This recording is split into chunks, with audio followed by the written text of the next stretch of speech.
folks, Norm Bergen here, taking you on an insider tour of the Icefields Parkway. I'm at the Weeping Wall, which is actually in Banff National Park. About 300 meters high, the Weeping Wall is a set of cliffs located at the western base of Cirrus Mountain at the northern edge of Banff National Park. In the spring and in the summer, we have cascading waterfalls that come down this mountainside that are over 100 meters tall.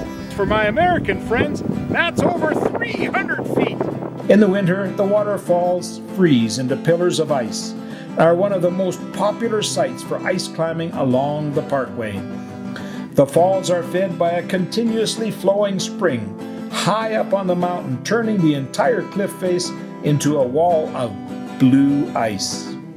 From November to March, you can watch ice climbers working their way up various routes on the ice walls. There are 3 different ascent routes with varying degrees of difficulty, and a fixed rappel line on the far right makes for a good descent. The average depth of ice in the glaciers between Jasper and Banff is about 300 meters or 1,000 feet. When you stand at the foot of the Weeping Wall and look up to the top, you're looking at just over 300 meters or approximately the same height as our average glacier depth, which means the Weeping Wall is about as high as the glaciers are deep. A couple of years ago in January, while I was taking a group south on the Icefields Parkway to Banff, we stopped at the base of the Weeping Wall. At that early hour in the morning, there were already many people on the ice face. There were 2 people from Belgium in the parking lot who had come to test their ice climbing skills on this internationally renowned location. These 2 gentlemen, having left their families safely in Banff, took time to show their climbing tools and ropes to our group and to explain how ice climbing works. It was a wonderful opportunity to get an up-close and a personal explanation of ice climbing.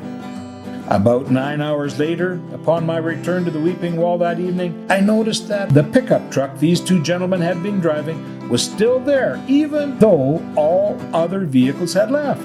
It was getting dark. Leaving the bus, I could hear someone yelling, and I could see 2 figures about halfway down the mountain face.